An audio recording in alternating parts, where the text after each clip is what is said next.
Look closely at this slow motion sequence of a sheep pitching its head up and down. You will see that the pupils in its eyes are slits, and if you look really closely, you'll see that the slits stay nearly parallel to the ground as the sheep rotates its head. This is a remarkable ability, and it's certainly something that we, as humans, cannot do. Horses, goats, and deer have the same ability. Here is a photo of a horse with its head up and down, and you can see that the elongated pupil has remained parallel to the ground. If we artificially rotate this image of its head down so that the head becomes horizontal, then we can see how strange the pupil looks now. So, why have horses and sheep evolved to be able to do this? Many grazing animals have their eyes on the side of their head, unlike ours, which point forward. This helps them to see all around.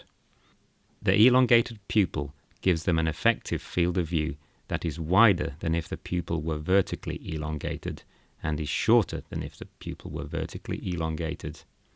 They can therefore see nearly all around themselves, forward, left, behind, and right.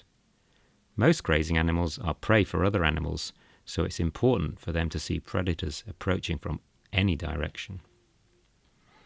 The horizontally elongated pupil helps these prey animals to see all around along the ground by enhancing the amount of light entering the eye in the forward and backward directions, while decreasing the amount of light entering the eye from above.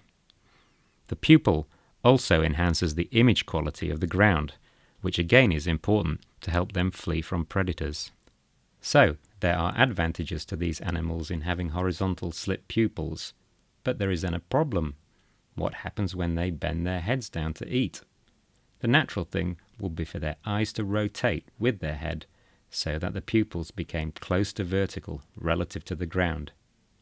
This wouldn't be good because it would enhance the effective field of view above and below rather than along the ground. But they have evolved to be able to rotate both eyes to keep the slits approximately parallel to the ground as their heads pitch up and down. This eye movement is known as cyclovergence. It's opposite in direction in the two eyes. It's an amazing ability that these animals have. We can make such movements, but over a very much smaller range than the grazing animals. Why don't you see if you can see this effect in grazers yourself when you're out and about?